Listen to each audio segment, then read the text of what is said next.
Today, it is our pleasure and great opportunity to ask few questions His Excellency, Ambassador, Extraordinary and Plenipotentiary of Canada to Turkey, Mr. John T. Holmes. Thank you. And we will start with a little bit hitting question. Is it true that, as quoted by Mr. Mustafa Kemal, that peace at home is a precondition for peace at world? I think so. I think he was, of course, a very visionary leader, creating the modern Turkey out of the remnants of the Ottoman Empire. And his philosophy was very much, as you indicated, as the quote indicates, the importance of building a strong, peaceful Turkey after so many years of conflict, and then allowing it to reach out globally. And I think that definitely is the case. I mean, it's hard to imagine a country that has an active conflict going on being able to move forward and lend its assistance, its principles to resolving other conflicts. It's not impossible, but I think it would be a challenge. So the strongest mediators, the strongest peace builders, I think, are those countries with solid institutions and a tradition of peace and dialogue. Thank you very much. How do you see conflict in Syria affecting Turkey, for example, especially in the sense of refugees? Well, it's very worrisome what's going on. I think Foreign Minister Davutoglu is briefing NATO this week on the situation. We've not only got a growing refugee problem, over 25,000 refugees so far, but also, as happened a week or so ago, the potential for conflict crossing the border as Syrian authorities, we think, fired across the border and injured Turkish and Syrian nationals. So that's very worrisome. I think also we can't lose fact, the human cost is the most important. I don't want to belittle it, but there's also an economic cost. I mean, Turkish businesses in the south are suffering immensely. Not only was Syria an important trading partner, but it was the conduit to many other countries in the Middle East where Turkey was doing good business. So it has a political, a human, and an economic cost. Connecting to this issue of Syria, would it be possible if Syrian armed forces would actually cross the border and endanger Turkish civilians at Turkish soil to invoke Article 5 of Atlantic Charter? Well, I would say it's hard to imagine the Syrian authorities giving orders to do such a thing. There's the NATO issue for sure, but Turkey has its own very large, very, very capable armed forces and would no doubt respond accordingly. So the risk to the Syrian regime, I think, would be too great. But anytime you have a conflict such as we have right now, you're not exactly sure who is in charge.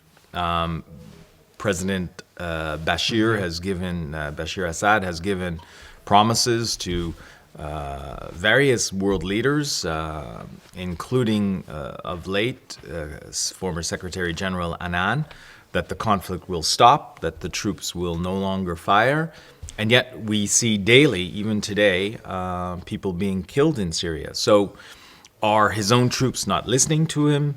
Is he not telling the truth when he makes these promises? These are all questions that need to be asked. But with respect to your question, if there are rogue elements that are doing their own thing, then the calculations change. It could be a local commander says, the heck with this, I'm tired of those people crossing the border and doing whatever they're doing. I'm going to go after people in this refugee camp or this camp, and then you have the risk of a real explosion of violence in the region. What would be, for example, a role of cultural diplomacy in that sense? Cultural diplomacy, I think, can play a number of roles. I see it mostly in terms of preventive diplomacy or conflict prevention.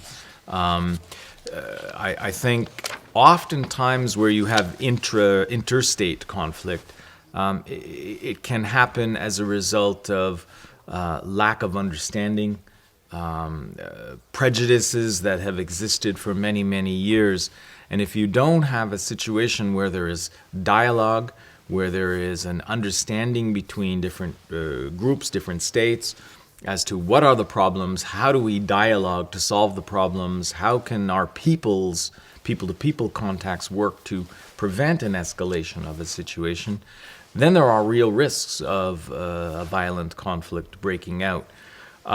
Once you have a situation as we have in Syria, where there is an active conflict inside the state going on, I'm not saying cultural diplomacy can't and shouldn't be a factor, but you need a truce.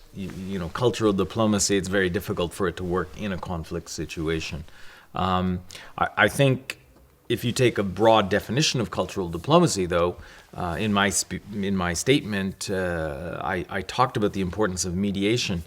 And I think understanding not only the political context, the economic context, but also the social context, the cultural context, is vital to eventually solving an issue, such as in Syria. So understanding what drives people on both sides of the issue, or multiple sides of the issue, is very important for anyone playing a mediation role. Thank you. Now we would like to switch to another issue, and it's the possible Turkish EU membership. Do you think that greater progress in the integration process would help Turkey to cement democracy, or maybe just clear European perspective, as promise from the EU that after fulfilling all the conditions and obligations, Turkey will really have possibility to become a member, and it's missing right now?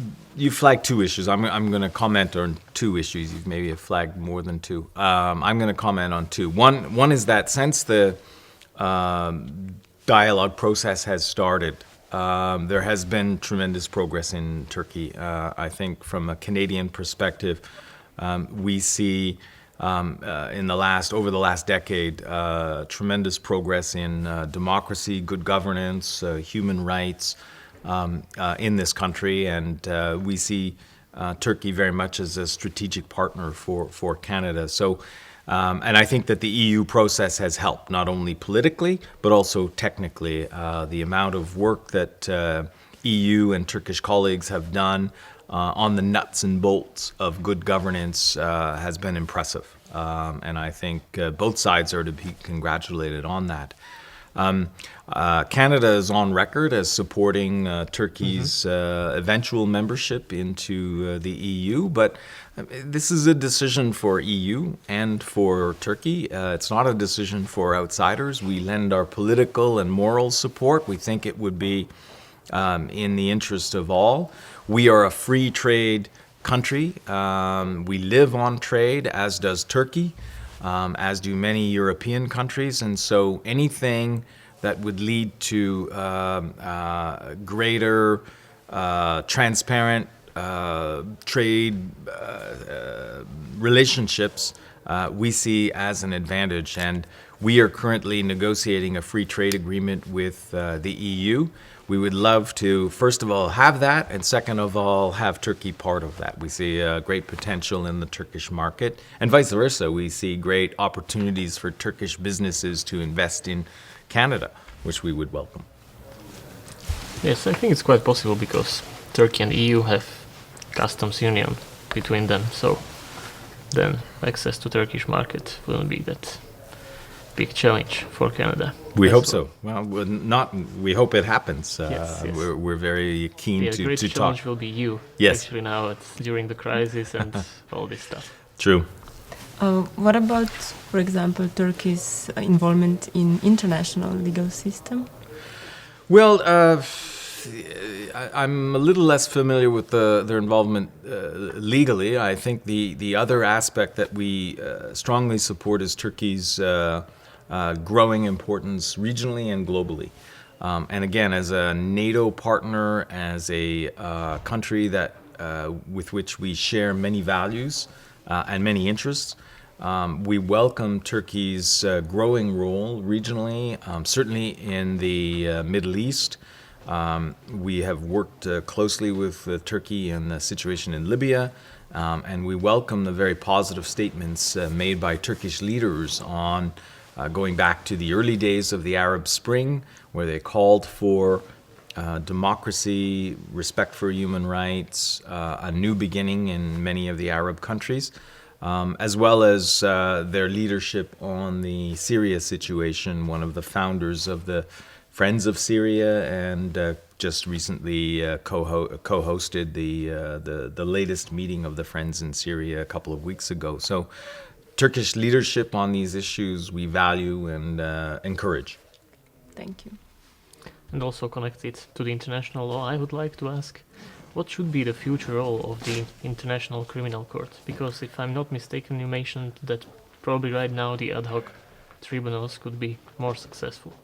Well, I think the days of the ad hoc tribunals are going to be over. I cannot see the United Nations agreeing to set up a new international ad hoc tribunal when the capacity exists for the ICC to take it on. I know that when we were talking about the possible indictment of Sudan, and again with Libya, there were some countries who argued, no, we don't want the ICC, we don't like the ICC, we want an international tribunal. And the rest of the UN membership said no. The ICC was set up with a view to having the Security Council refer specific situations for it. We're not going to create a new expensive body just for that. Where there is still scope for some activity is what they call a hybrid tribunal. That was the situation in Lebanon. It wasn't so much that people were opposed to the ICC, but it was more a situation where Lebanon said, the crime that we want to investigate took place on Lebanese soil. It was part of a political dynamic in Lebanon. We have a good judicial system. We want to be involved. But we recognize we need, for international acceptance and national acceptance, we need international players to be involved. So they've created this hybrid where the prosecutor is international, happens to be Canadian, but the judges, or most of the judges, are actually going to be Lebanese. So there is scope for that, where a country has a functioning and impartial legal system, but where they do need international help. But in other situations, I think the ICC is very much capable. There were a lot of slow processes. It's been criticized for taking so long to indict people and to prosecute people. It is expensive. There is no doubt about it. But I think now we will see an accelerating process where, as they get their rules and regulations in place, they know how to deal with defendants who are disruptive to the process, and at the same time remaining fair and impartial. I think you will see the ICC playing a greater role in international justice. Yes, actually, it's changing all the time in this way. Yes, yeah. Okay, Your Excellency, we would like to express our gratitude to you that you spent this time with us, gave us these comprehensive and substantial answers, and we would like to wish you all the best in your great and future career, and maybe you would like to continue the cooperation in the future. Well, thank you. Thank you for very good questions, and I'm delighted to be here, and keep up the good work with your institute. Thank you.